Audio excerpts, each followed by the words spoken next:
Hey everybody, it's Jess with the Bourbon Betters coming back at you with a review from this weekend's games. All the football games are done, and we're going to talk about them.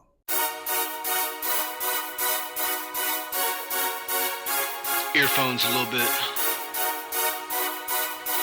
Hey freak, pay me a masterpiece. We're going to start off today with college football. We're going to start off with the Razorback Oklahoma State game. Heartbreaker for me and all these Razorback fans out there. The game was in Stillwater. It was the early line was Oklahoma State 7.5. The over was 60 points. By the time kickoff, the spread was 10 or 10.5, depending on where you were looking. So I got on Saturday morning and told everybody the line had moved and to take the new line as well. I like the old line, 7.5. I really liked. Started off, we got up 21-7. They did have an interception for that touchdown, but we were dominating on defense. We were getting in the way of balls. They couldn't run the ball, and we were pretty much doing anything we wanted to. We were up, like I said, 21-7 at halftime, with Jackson having 3 touchdowns on the ground. He was a workhorse that first half, so that's probably what led to later on him not being in there. Tanner Green had 416 yards, 1 touchdown, 1 interception. Interception wasn't his fault. It was a tip ball. The guy ran it back. Jackson had 24 carries for 149 yards and 3 touchdowns, and the 3 touchdowns were in the first half. Ollie Gordon, we held him. I think he had 49 rush yards at the end of the game. So we did what we needed to do to win that game. But mistakes on special teams, in my opinion, are what cost us. A defensive secondary that hadn't been tested had cost us we hadn't faced anybody this year that could test them. And maybe that was a mistake playing UAPB first. I don't know, because you didn't really know what you had. Now you kind of know what you got. So it's all about, Travis Williams making adjustments for the defense, to seeing, making sure that we don't get beat in the secondary all year long. Because if we do, it's going to be a long season. But that first half was probably the most perfect defense, that I've seen us play in 2 years. And now the third quarter was bad. I mean, we couldn't do anything offensively, and then defensively they started to pass the ball a lot more, and you could see they were moving the ball with a lot more ease in that second half. The game, like I said, went into double overtime. And double overtime cost us that first number, that 7.5, because going into the end of overtime, it was 31-31. I'd called the game 28-31, and I looked like I was going to be 100% right until we hit that field goal at the last second to push it into overtime. But we couldn't score the overtime. They scored once and had to go for 2 in the second, which pushed it to an 8-point win instead of a 7.5-point win. So that was that game. It was all we can do is get better, improve, watch the film, and offense, I think, got it going in the right direction. Defense put a first half together that looked really good, but just got to get the whole game. It's a 4-quarter game. Next, we'll talk about Texas, Michigan. Texas rolled like I said they would. I said that Texas would win 28-20. They won 31-12. Ewers was 24-36 for 36 with 246 yards, 3 touchdowns. The Texas team had 143 rushing yards. The Michigan defense is not as good as they were last year. That offense isn't as good as it was last year. And Ewers and Texas Longhorns might make some noise this year. It pains me to say, but they looked real good. South Carolina, Kentucky is the next game. South Carolina looked so bad in the first game. Kentucky looked really good in the first game. I mean, they only played a half, basically, and looked dominating against who they played. But Kentucky's got no offense. I mean, South Carolina's defense came to play. I said that South Carolina was going to lose the game. Kentucky was going to win 38-17, and South Carolina won 31-6. I've never seen just so different in the first 2 weeks that I saw the South Carolina team. They held Kentucky to 139 rush yards and 44 passing yards. So Kentucky's got to get that figured out, if Vandergrift's the guy or not. And then their defense did okay, but it wasn't as to me. South Carolina's defense dominated versus Kentucky's versus Kentucky's offense. So next game, Iowa State, Iowa. We talked about. I said that Iowa was going to win 20-17, and it came down to end of the game field goal, and Iowa State won 19-20. So both teams played really good defense. Iowa State ran the ball, or Iowa State passed the ball. Iowa rushed the ball. I mean, at halftime, Iowa was up 13-0, and Iowa State made adjustments and came back and won at the end of the game. And it went over. That's crazy that the Iowa game goes over. It's usually an under. But yeah, 39 points were scored. The over-under was 35. So next was the Utah-Baylor game that we talked about. I had Utah winning 38-20. Utah did win 23-12, but as far as looking this morning, Cam Rising is still out for this week. And that team's just not the same without him. You could tell in that game. They looked great when he was in. They looked bad when he got hurt and left. So we'll see if he comes back and see what kind of run they can make, if they can. Next game we'll talk about is Kansas and Illinois. I told y'all this game was going to be a good game, and I was looking forward to watching it. I did. Now, the thing that surprised me is Illinois did struggle to run the ball a little bit, but they did. Their defense did keep Kansas in check. I said that Kansas was going to win the game close, 31-28, and Illinois wound up winning 23-17. Illinois might make some noise in the Big Ten. I don't know if they can beat Ohio State, but they might be the second best team in the Big Ten this year. Penn State, maybe Michigan. I don't know. But Illinois looks pretty good. Next game we'll talk about is North Carolina State and Tennessee. That game was 20-3 at halftime. Tennessee was up 20-3 at half. And they were up 37-3 with 2 minutes and 20 seconds left in the third quarter.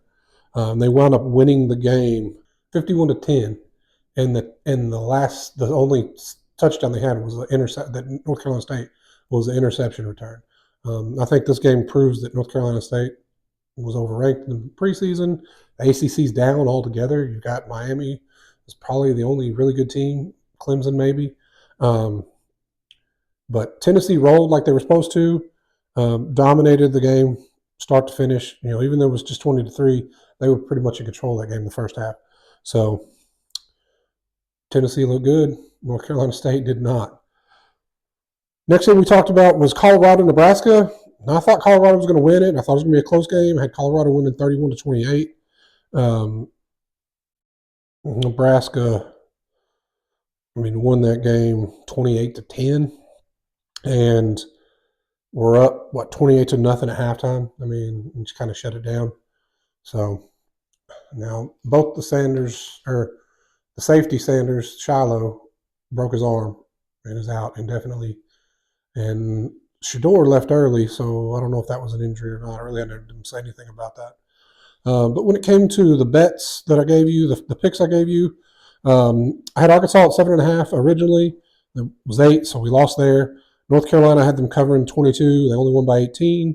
Maryland, I thought would beat Michigan State by 8. Hell, they lost the game by 3.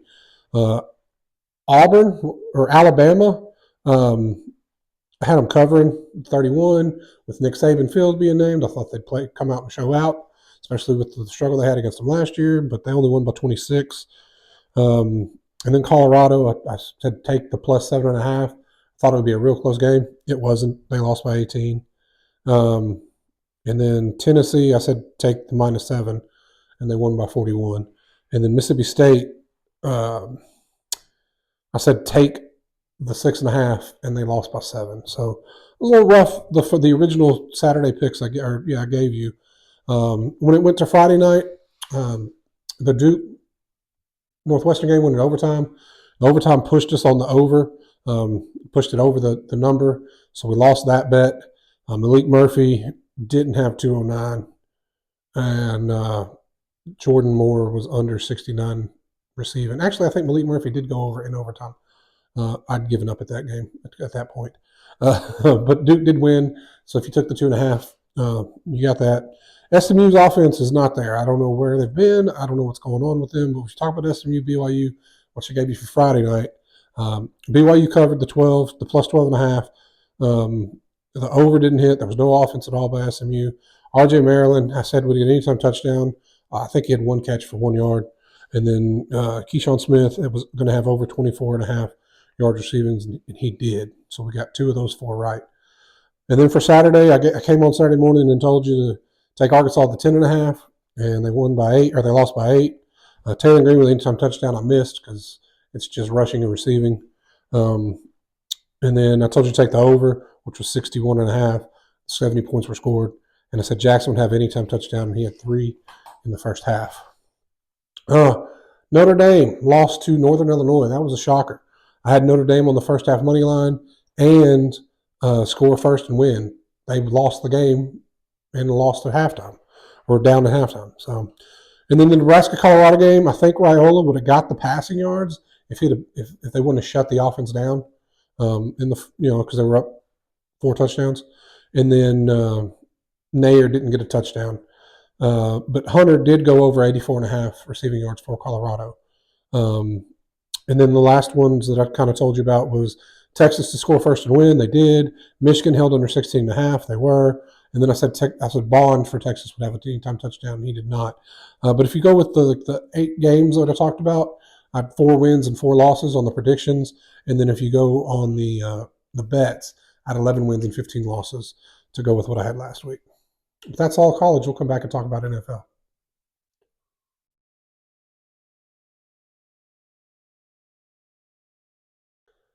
Hey guys, Justin Bourbon Betters. I want to thank you for watching, as always. Hit that like button, subscribe, hit that bell for notifications so you can know. Try and put content as much as possible. Really love this time of year. Football is my jam. You want to talk about a certain game, let me know about it. Hit me up in the comments early. Send me a message on YouTube, Facebook, whatever, and let me know what you want to talk about, and I can give you a little bit of breakdown analysis on it. So with that, just want to thank you again for watching, and y'all have a good one. All right, guys, when it comes to NFL, I just kind of gave you who I thought would win versus the spread.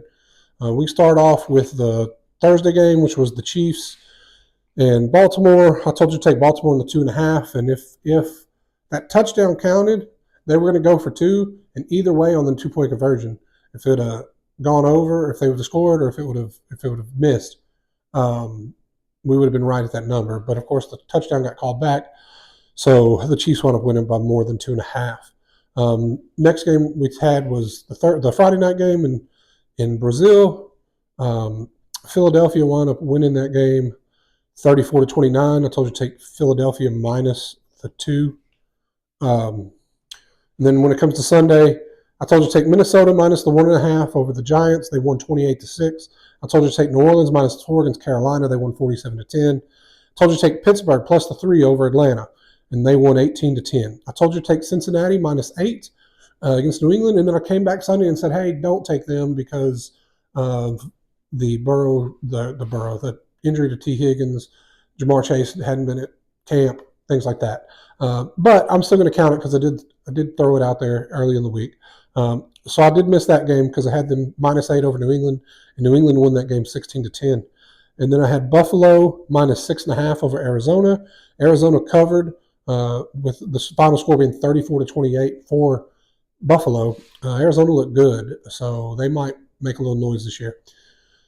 Houston, I said take Houston in -3 over Indy. They only won by 2, so Indy did cover. Tennessee, I said take +4 against the Bears, and the Bears wound up getting that one 24-17, so that was a miss. And then the biggest surprise to me, I thought the Chargers would be better, but I thought the Raiders kind of got it together last year, and I thought it would just roll into this year. But I told you to take Vegas plus the 3 against the Chargers, and they lost by 12, 22-10.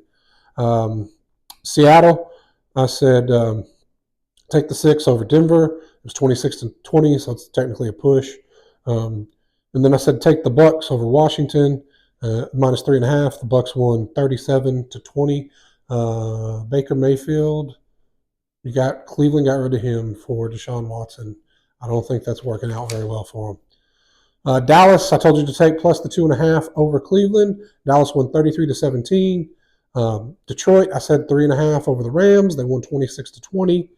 So those all covered. And then on just the single games I told you about, I had Rice going over 61.5 yards. He did. I had Lamar Jackson over 49.5 rushing yards. He went over 100. I told you to take the Chiefs on the money line. They won. I told you Jordan Love would be over 256.5 passing. He was. A.J. Brown, anytime touchdown, happened. Saquon Barkley over 17.5 receiving yards. Happened. A.J. Brown over 69.5 receiving yards. That happened. And then Sunday, I said take James Cook over 59.5 rushing. He had 71. I told you to take Olave over 69.5 receiving. He did not. He only had 11. I told you to take Walker the third in Seattle over 67.5. He had 103, so that hit. Ingram, I messed that one up. I thought Ingram would be more involved as the tight end in Jacksonville. I told you he would have 45.5 receiving yards in 2 different bets I thought he would have. I told you to take, and he only had 5. So that was a miss. I also told you that he would score a touchdown. He did not. But I did tell you the Dolphins would win that game on the money line, and they did. And then I took a couple over-unders. Jags-Dolphins, I had it going over 49. They only had 37. The Pats and Bengals, I said would be under 41. It was. They only scored 26 in that game. And then the Rams and Lions, I said over 52, and they scored 46. So they were close there. We'll go to last night's game with the Niners and the Jets. The Niners covered. And Aaron Rodgers didn't play as well as I thought he would. He came out good, but against a defense like that, that's the defense you're going to play if you're talking about being in the Super Bowl, or making a run at it at least. And they did not play very well against their defense. He only completed 3 balls to 3 different receivers. The only people that caught balls for the Jets yesterday was Lazard, Wilson, and Breece Hall. That's it. We got to do better than that. So he only had 167 passing yards. I said he would go over 219. He did not. I said Hall would have over 44.5 receiving yards, and he only had 39, so that missed. But Debo did have over 49.5 receiving yards. He had 54.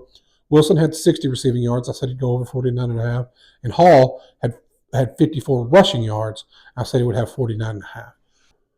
When it comes to the NFL, I was pretty successful when it came to the bets. I was at 15 wins and 6 losses. Now, when it came to picking the games, I went 9-7. If you go by spreads and everything. And that's given me the win on a push.